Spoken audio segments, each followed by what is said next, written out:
I'll explain to you how your relationship with your mother determines how you treat yourself in under 3 minutes. Here we go. So your mother's love or punishment often becomes the first mirror of your self-worth or lack of it, because your mother's womb was your first classroom. Before you were born, her thoughts were your thoughts. So her stress became your stress, and her anxiety, fear, and lack of self-regulation became the daily bath of chemicals that your developing brain took. But not only that, as a baby, your first source of safety was your mother's chest. The problem is that if she was volatile, in panic or detached, you could feel it in her breath. So if your mother was overwhelmed, she would breathe in a way that you will feel tense, making you feel unwelcome or like a burden. So your mother's breath directly programmed your sense of self-esteem. Then there's her touch. Your mother's touch or lack of it influenced your ability to soothe yourself, because babies need skin-to-skin contact to regulate stress. So if she rarely held you, your nervous system might have missed the memo, leaving you to treat yourself like a stranger whose needs or emotions don't matter. This is why sleep training or lack of physical affection is one of the worst things that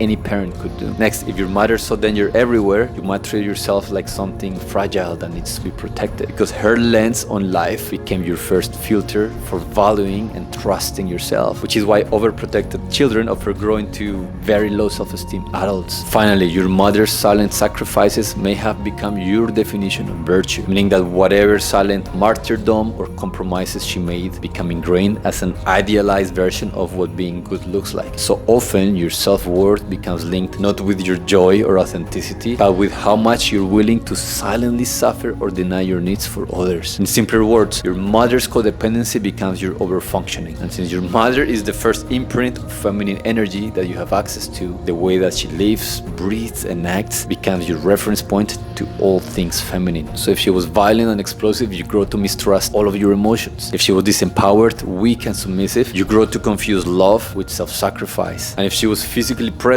but emotionally absent, you're likely to grow into an adult whose life is good on paper, perhaps, but meaningless deep inside. Because if you're still too attached or too angry at your mother, you're still a child craving her validation and love. And until you cut this energetic umbilical cord, you will spend your entire life living out her unlived dreams, fears, and limitations, instead of discovering who you are and what you came here for.